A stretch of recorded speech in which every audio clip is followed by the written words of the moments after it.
इस कार्यक्रम के प्रायोजक हैं जर्टिको बनियान, त्वचा के लिए पूरी तरह से सुरक्षित, एंटी बैक्टीरियल।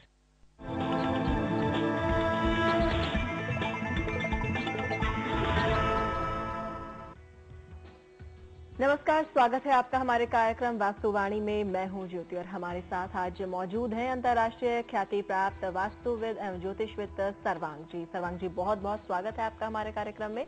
आज बात करेंगे डाइनिंग एरिया आपके घर में कैसा हो। बेहद महत्वपूर्ण ये स्थान होता है, घर के सभी सदस्य बैठकर खाना खाते हैं। कैसा ये स्थान हो, कैसा इसका वास्तु हो, क्या कमियां हैं आपके यहाँ अगर वास्तु में, उन्हें कैसे आप सुधार सकते हैं, क्या क्या आप उसमें एडॉन करें, क्या क्या चीजें लेकर आए जिससे घर के वास्तु के इस एरिया में आप सबसे ज्यादा शुभता ला सकें। तो इस सब पर हम बात करेंगे आचार्य सर्वांग जी से। सर्वांग जी, सबसे पहले बात करेंगे, घर में डाइनिंग एरिया बहुत महत्वपूर्ण एरिया है। खाना बैठकर लोग खाते हैं, भोजन ग्रहण करते हैं, तो आखिर डाइनिंग एरिया घर में कैसा हो, कहाँ हो?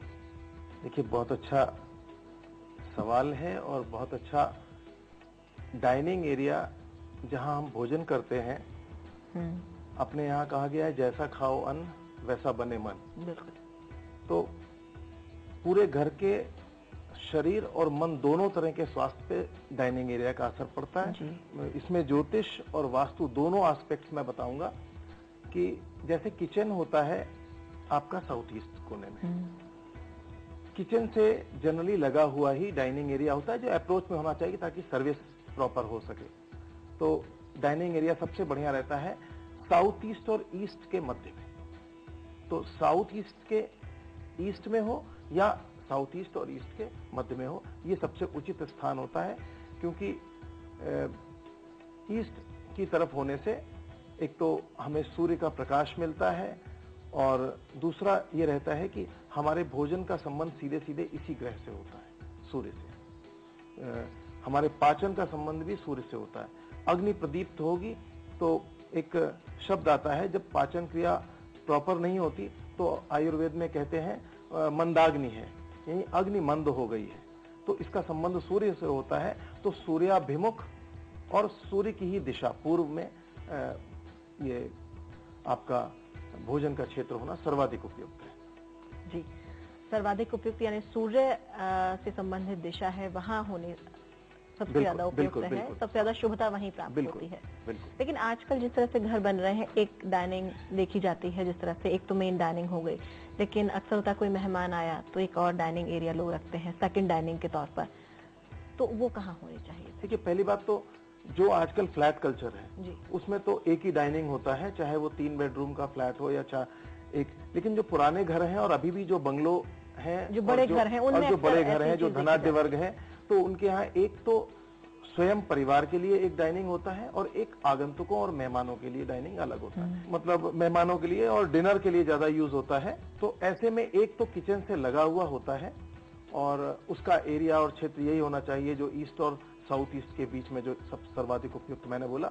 दूसरा जो है वो पश्चिमी क्षेत्र में बढ़िया रहता है और जनरली वो लंच भी देते हैं, लेकिन डिनर के लिए ज्यादा प्रयोग होता है, हमने देखा है। तो वो पश्चिम का क्षेत्र उचित है, क्योंकि सूर्यास्त मतलब सूर्योदय जैसे सुबह पूरब की तरफ से होता है, शाम को उस तरफ सूर्य होता है।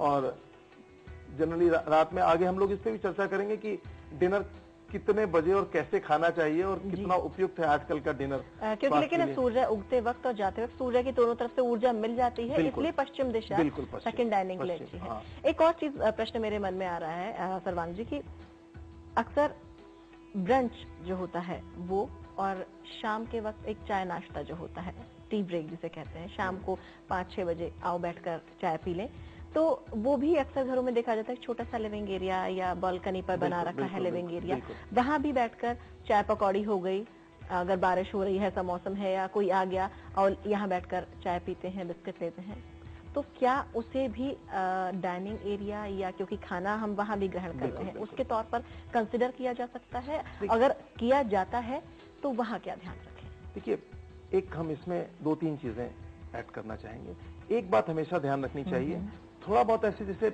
आपने कहा बारिश का, या अगर बैल्कनी है, और बैल्कनी वैसे भी वास्तु में हम लोग कहते हैं कि ईस्ट और नॉर्थ की तरफ बैल्कनी ज्यादा खुली होनी चाहिए और बैल्कनी वहीं उचित होती है। तो अगर ईस्ट एरिया में बैल्कनी है, थोड़ा बहुत चाय नाश्ता हम वहां कर रहे हैं तो कोई बुराई नहीं है।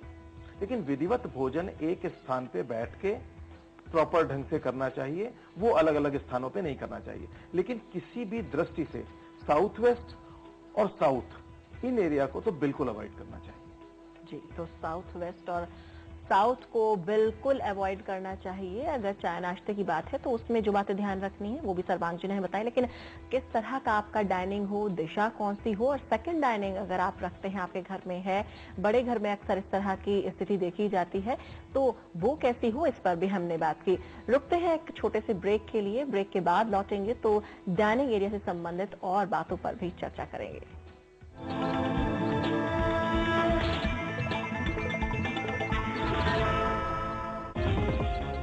हम हैं उधर, लाखों निगाहें हैं जिधर। आपकी आउटडोर एडवर्टाइजिंग की हर जरूरत का समाधान, देश के 10 बड़े राज्यों में पहुंच। Sigma trade wing, C165 Faizabad road, Indira Nagar, Lucknow 226016। Phone करें या मेल करें। इंतजार करता है, सच्चा समझता है, चांद को निचोड़ा मैंने, तन बदन पे मरती रही, मेरे चेहरे पे रुपाने से एक राशि खिलती रही, चेहरे को मिली ऐसी रंगत, मेरा आईना मुझसे चलता है। पेश है ग्रीन्स नेचुरल क्रीम सोप, जिसमें समाई है नारियल तेल की कुम्मता, जो दे आपको सॉफ्ट स्किन।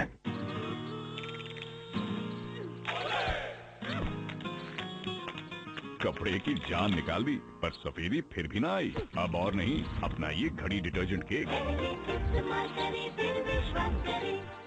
इस कार्यक्रम के प्रायोजक हैं जटीको बनियान, त्वचा के लिए पूरी तरह से सुरक्षित, एंटी बैक्टीरियल।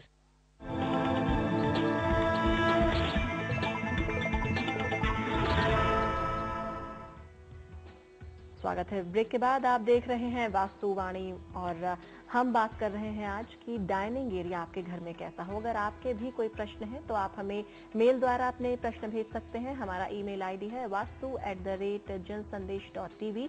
और ध्यान रखें, जब भी आप अपनी समस्या, अपना सवाल भेजें तो घर के मुखिया की कुंडली और साथ ही साथ अपने घर का नक्शा भेजना ना भूलें। ये ध्यान रखें कि कैसा रहे, घर का फेसिंग क्या है और दिशाएं कौन सी हैं, वो आप कंपास से नोट करके, रीड करके सही तरीके से भेजें, जिससे जो आपका समस्या है, आपकी समस्या है, उसका समाधान सही तरीके से सर्वांग जी हमारे इस कार्यक्रम के द्वारा आप तक पहुंचा सके। तो बात करते हैं, आगे बढ़ते हैं। मैंने अभी एक जो बात कही दर्शकों से कि घर की फेसिंग का ध्यान रखें। सबसे पहले मैं जानना चाहूंगी दर्शकों के लिए कि जो घर की फेसिंग वो नोट करें, किस तरह से नोट करें? घर की फेसिंग, लोग अक्सर इसमें कंफ्यूज होते हैं। घर की फेसिंग वो है जब आप अपने मुख्य द्वार से बाहर निकल रहे हैं, तो बाहर निकलते समय दरवाजे से जो दिशा आवे उसको आप नोट करें, और अगर उसकी डिग्री नोट करके लिख दें तो बहुत अच्छा रहेगा। और जो मुखिया की कुंडली की बात कही है, उसमें आप घर के मुखिया का date of birth, time of birth, AM PM के साथ अथवा आवर्स लिख दें पूरे, और उसके बाद प्लेस ऑफ बर्थ, ये तीनों ही चीजें होनी चाहिए, तभी उसके वास्तु के बारे में सही जानकारी दी जा सकती है। तो ये सारी चीजें आपने नोट कर ली होंगी, बेहद इंपॉर्टेंट है ये सारी चीजें। अगर इन सभी चीजों के साथ आप अपनी समस्या हम तक पहुंचाते हैं तो आपकी समस्या का हल बिल्कुल एक्यूरेट तरीके से आप तक पहुंचाना हमारे लिए संभव हो पाएगा। बढ़ते हैं आगे, डाइनिंग एरिया की बात करें, रंग की बात करें। रंगों का बड़ा महत्व है वास्तु में, तो डाइनिंग एरिया का रंग कौन सा हो जिससे इसे सबसे ज्यादा ऊर्जादायक बनाया जा सके, सबसे ज्यादा शुभता प्रदान की जा सके? देखिए, डाइनिंग एरिया जो है, क्योंकि अभी मैंने बताया कि सूर्य ग्रह से संबंधित है, तो यहाँ पर सबसे उत्तम और उपयुक्त रंग होता है जैसे गुलाबी, लाल, मतलब लाइट या डार्क जैसे भी, जो भी शेड्स आप दो, लेकिन लाल रंग बहुत उपयुक्त होता है। इसके साथ साथ जब हम चाइनीज माइथोलॉजी में जाते हैं तो ईस्ट और साउथ ईस्ट दोनों ही क्षेत्र, जो कि जैसे किचन भी अपना साउथ ईस्ट है, तो ईस्ट और साउथ ईस्ट दोनों ही क्षेत्र जो है वो वुड एलिमेंट से रिलेटेड है, और वुड का रंग होता है ग्रीन। तो और बुध जो है वो सूर्य का मित्र है, तो आप ग्रीन कलर भी वहां पर दे सकते हैं। तो लाइट ग्रीन, पिंक, रेड, ये कलर्स आप आसानी से वहां पर दे सकते हैं जो उपयुक्त रहेंगे। तो ये वो तमाम रंग हैं जो आप अपने घर के डाइनिंग एरिया में लगाएं। इनका इस्तेमाल करने से आपका जो डाइनिंग एरिया है वो और ज्यादा ऊर्जादायक बनेगा। अब बात करते हैं डाइनिंग टेबल की। डाइनिंग टेबल बेहद अहम है डाइनिंग एरिया में, सभी लोग बैठकर एक साथ खाना खाते हैं। तो एक खास बात, घर का जो मुखिया है, डाइनिंग टेबल पर सबके बैठने की जो स्थिति है वो कैसी हो, क्या इसका महत्व है, और है तो कितना है? मुखिया कहाँ बैठे और फिर बाकी सब लोग कैसे बैठे? अपने यहाँ, अपने शास्त्रों में भी जितने भी शुभ काम हैं वो पूर्व या उत्तर दिशा को सर्वाधिक महत्व दिया है। पूर्व दिशा जीवन की दिशा है। तो सूर्य हमारे जीवन दाता है, इस पूरे सौर मंडल के राजा हैं। सभी ग्रह उनके अनुशासन में चल रहे हैं, इस सौर मंडल की धुरी है। तो अगर हम उसको इग्नोर करेंगे, और यहाँ पे हमने बताया कि आपके पेट में जो पाचन क्रिया है उसका संबंध जो नाभि चक्र है, जैसे हम मणिपूरक चक्र कहते हैं, उसका भी जो मालिक है वो सूर्य है। तो यहाँ से गवर्न होता है और सारा ही पेट से संबंधित है। पेट की राशि भी काल पुरुष में 5वीं राशि है, तो 5वीं राशि सिंह राशि हुई, उसका मालिक सूर्य है। तो इसलिए सर्वाधिक उपयुक्त जो मुखिया है वो पूर्व दिशा में बैठे, पूर्व दिशा की तरफ फेस करे। मतलब जब बैठे तो पूर्व दिशा की तरफ फेस करे। बाकी सदस्य भी कोशिश करके सभी पूर्व दिशा या उत्तर पूर्व और उत्तर दिशा, नॉर्थ ईस्ट भी देख सकते हैं, नॉर्थ वेस्ट भी देख सकते हैं, पश्चिम भी देख सकते हैं, लेकिन साउथ और साउथ वेस्ट यथासंभव बचाएं, क्योंकि ये दोनों दिशाएं उपयुक्त नहीं है। साउथ पितरों की दिशा है और मृत्यु की दिशा है। हमारे यहाँ मरने के बाद के जितने कार्य हैं, क्यों? क्योंकि उत्तर जो है वो सोम तत्व है और जो पूर्व है वो अग्नि तत्व है। इन दोनों के मिलन से ही चीजें क्रिएट होती, बनती हैं। और उत्तर का जब जन्म का तत्व है, मतलब चुंबकत्व है, और दक्षिण जो है वो यम की दिशा है, उसके मालिक यम है, और उत्तर के मालिक जो है वो कुबेर हैं, बुध हैं। तो और इस तरफ सूर्य है, इंद्र है, जो सभी ये शुभ दिशाएं। और तो दक्षिण दिशा की तरफ कतई, हाँ, दक्षिण दिशा की तरफ अगर पितरों को आप भोजन दे रहे हैं, पितरों को ऑफरिंग्स कर रहे हैं, तो वो साउथ में करें, तो वो दक्षिण दिशा है। खाना खाने के साथ बहुत सारी और भी चीजें हैं, जैसे खाने में हर चीज में भावना का बहुत महत्व है। होटल के भोजन में और घर के भोजन में जो फर्क लोग कहते हैं, उसका मूल फर्क यही है कि घर में जब हम अपने बच्चे के लिए, स्त्री अपने पति के लिए, एक पिता के लिए, तो अपने घर के अपने अभिन्नों के लिए भोजन पकाती है, चाहे वो अपने कुक के साथ लग के अथवा स्वयं पकावें। उसमें एक भाव होता है, भाव, उसमें एक पॉजिटिव एनर्जी, एक पॉजिटिव सकारात्मक भाव होता है, और उसका निश्चित रूप से भाव जगत का बहुत फर्क है। आज की साइंस भी फिजिकल बॉडी के साथ मेंटल बॉडी को और मानसिक महत्व को समझने लगी है। तो भाव की वजह से ये बहुत फर्क पड़ता है। भाव का बहुत असर पड़ता है कि खाना कैसा बना है, और जो खाना बनाया गया है फिर वो जो जाता है प्राणी के अंदर, उसका भी कहीं ना कहीं पूरा असर। इसलिए तो कहा गया जैसे खाए अन्न वैसा बने मन, और जिस भावना के साथ बनाया गया, और उसी भाव का ही आधार है कि हमारे यहाँ अगर आप पुराने टाइम में देखें और अभी भी किसी भी रिलीजन में लें, जब कोई भी धार्मिक आदमी, जब कोई भी व्यक्ति भोजन करता है तो वो सबसे पहले ऑफरिंग्स करता है, वो भगवान का ध्यान करता है। मुस्लिम्स भी कहते हैं बारक अल्लाह, है ना। तो अपने यहाँ भी हमेशा कि भगवान को अर्पित करके उसके मंत्र भी हैं, लेकिन आपको मंत्र मालूम हो या ना मालूम हो, भाव बहुत इंपॉर्टेंट है।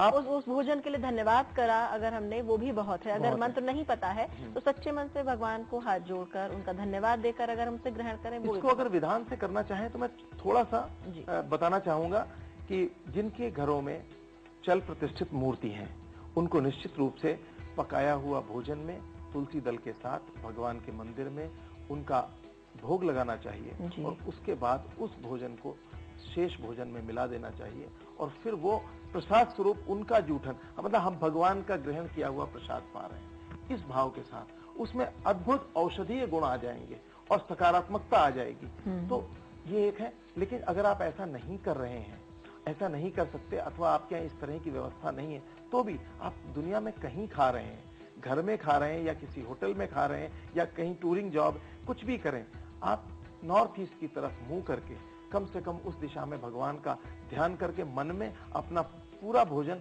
उनको अर्पित कर सकते हैं और मंद मंद मुस्कुराते हुए भोजन कर सकते हैं। उनको अर्पित कीजिए, दक्षिण की तरफ अपने पितरों को भोजन अर्पित करिए। और अगर आप घर में हैं तो अपने यहाँ पहले बलिवैश्य यज्ञ होता था, उसमें पंच बलि दी जाती थी।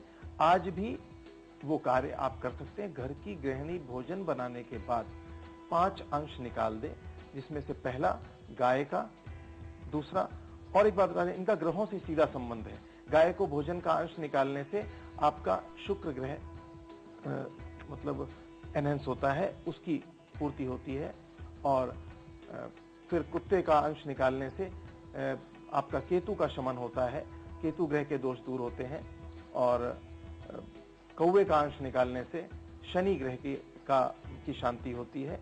इससे पीपलादि यानी चींटियों का अंश निकालते हैं, देवताओं का ध्यान करते हैं, और अगर कोई घर में अतिथि है तो उसको भी हम भोजन, तो इस तरीके से इन जीवों को यानी सृष्टि के समस्त जीवों को हम भोजन ऑफर करते हैं। ऐसा विधान हमारे यहाँ है। तो ये सभी विधान बनाए गए हैं, इसीलिए बनाए गए हैं कि अगर किसी को कोई मंत्र नहीं पता है तो इन विधानों के जरिए जो तरीका है वो उसे अपने जीवन में ढाल सके, ला सके और उसका भाव समझे और उसका लाभ उसे मिल सके। तो अगर आपको कोई मंत्र भी नहीं पता है तो भी आप ये जितने भी चीजें आचार्य जी ने, सर्वांग जी ने बताई हैं, ये सभी चीजें अगर आप अपनाते हैं तो आपको खुद ब खुद इनका लाभ मिलेगा और इसका असर आप अपने जीवन में देख पाएंगे। फिलहाल रुकते हैं एक और छोटे से ब्रेक के लिए और आपको बता दें, अगर आप भी अपनी कोई समस्या हम तक पहुंचाना चाहते हैं वास्तु से संबंधित या किसी भी बात से संबंधित, कुंडली से संबंधित, तो आप हम तक पहुंचा सकते हैं। हमारी ईमेल आईडी है vastu@jansandesh.tv। और आपको एक बार फिर से हम याद दिला दें कि अपनी अगर आप जन्म कुंडली सहित अपनी समस्या भेजते हैं तो उसका समाधान करना ज्यादा आसान हमारे लिए हो जाएगा। रुकते हैं छोटे से ब्रेक के लिए, फौरन लौट रहे हैं।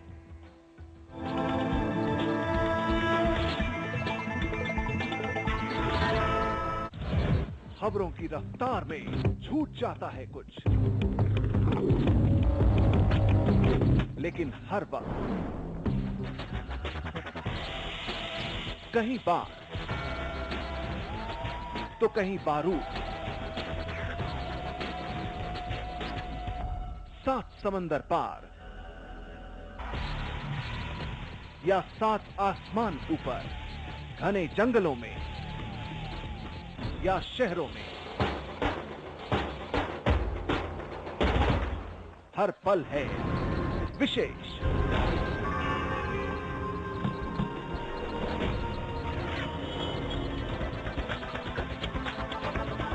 विशेष हर रात 8:30 बजे सिर्फ जनसंदेश पर।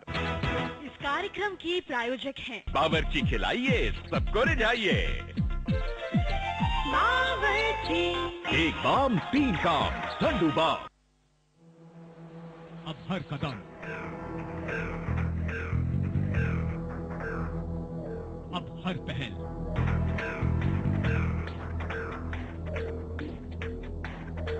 और हर खबर जो जुड़ी है आपकी जिंदगी के हर पहलू से,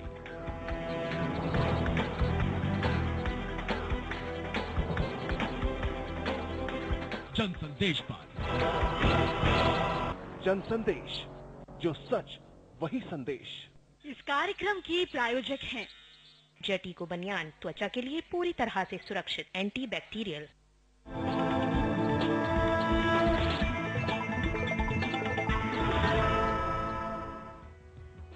ब्रेक के बाद स्वागत है आपका। आप देख रहे हैं वास्तुवाणी और हमारे साथ मौजूद हैं सर्वांग जी, जो आपके तमाम सवालों के भी जवाब दे रहे हैं और साथ ही साथ बता रहे हैं आज कि घर का डाइनिंग एरिया कैसा हो, उसमें क्या चीजें आप रखें, क्या ना रखें, जिससे वो सबसे ज्यादा शुभ स्थान बन जाए, क्योंकि जो भोजन है वो सबसे ज्यादा ऊर्जा प्रदान करता है और उसी ऊर्जा से जीवन चलता है। चलिए बढ़ते हैं आगे, बात करते हैं डाइनिंग एरिया की। हमारी बात हुई थी पुराने घरों की, अगर बात करें आज भी कई जगह परंपरा ऐसी है, जो डाइनिंग था वो रसोई में ही हुआ करता बिल्कुल था। बिल्कुल। लोग एक साथ बैठकर एक तरफ खाना बनता था और लोग बैठकर खाना खाते थे, और आज भी शायद कुछ घरों में ऐसा होता हो। वो कितना सही था और उसका क्या प्रभाव पड़ता है, क्योंकि फेसिंग एक तरफ हो जाती थी। अगर ऐसा आज भी कुछ घरों में है तो वो क्या चीजें ध्यान में रखें? देखिए, अभी भी हम लोग ये कहते हैं कई बारी कि राहु का दोष होता है, तो हम लोग कहते हैं किचन में बैठ करके ही भोजन करें। वैसे भी हमारे यहाँ भोजन और पानी पीने का विधान बताया गया है, बैठ के करें, बैठ के पिए। इससे पाचन क्रिया से सीधा इसका संबंध है। दूसरा, जब आप बैठते हैं तो आलती पालती मार के बैठने से एक जो आसन बनता है उसका ज्यादा, यहाँ पे हम बहुत इसके विस्तार में नहीं जाएंगे, लेकिन ये जरूर कहेंगे किचन में गृहिणी के फेसिंग भी जो है कुकिंग के समय ईस्ट होती है, और सारे सदस्य ईस्ट फेसिंग बैठ जाते थे आराम से जी। जो अगर कहीं एल शेप में बैठे तो बाईं तरफ साथ में बैठ, मतलब क्योंकि शायद अब ये जो डाइनिंग जो सिस्टम आ गया है डाइनिंग डाइनिंग टेबल वाला, उसमें संभव नहीं है। या तो गोल मेज होती है, चौकोर होती है, सभी लोग बैठते हैं। पुराने घरों में जो पुरानी हमारी परंपराएं चली आ रही हैं, उनमें कहीं ना कहीं कुछ तो गूढ़ उनमें रहस्य है, और शायद यही वो बातें हैं कि एक पोस्चर जो है वो सही है, फेसिंग सही है। देखिए ज्योति जी, मेन बात ये है कि किचन का साउथ ईस्ट में होना।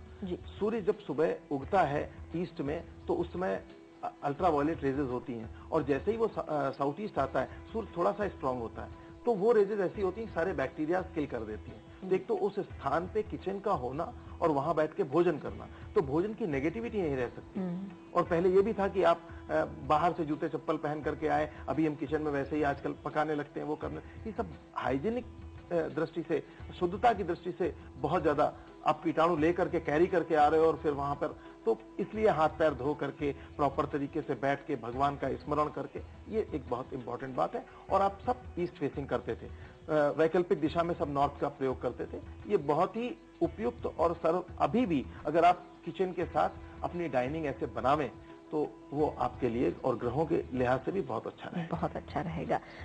एक और चीज देखी जा रही है, किचन से लगे हुए ही स्टोर रूम होते हैं जहां खाना बनाने का कच्चा सामान रखा रहता है, तमाम दालें, आटा, ये सब रखा होता है। अगर किचन डाइनिंग इस तरह का है, खुला है, तो वहां स्टोर रूम किस तरफ हो, और साथ ही साथ फ्रिज एक ऐसी आवश्यक वस्तु बन गया है, डाइनिंग एरिया में होता है, कुछ लोगों के जहाँ खुला है फ्लैट सिस्टम में, खासतौर से जहाँ डाइनिंग और किचन पास पास है, फ्रिज भी वहीं है, उसमें खाने का सारी सामग्री है, तो वो डाइनिंग एरिया में अगर है तो उसकी दिशा कौन सी रहे? देखिए, फ्रिज नॉर्थ वेस्ट में ज्यादा उपयुक्त रहता है, और लेकिन जो अन्न का भंडारण है जी, तो अब तो जो छोटे घर हैं और छोटी व्यवस्था, उसमें तो आप अपने किचन के अंदर भारी कोणों में उसको रख सकते हैं, लेकिन नॉर्थ वेस्ट अन्न भंडारण के लिए विश्वकर्म प्रकाश से लेकर के जितने भी ग्रंथ हैं, सब में नॉर्थ वेस्ट का पहले अन्न आता था, जितने भी फूड ग्रेन्स, लेकिन फूड ग्रेन्स कभी भी सीढ़ी के नीचे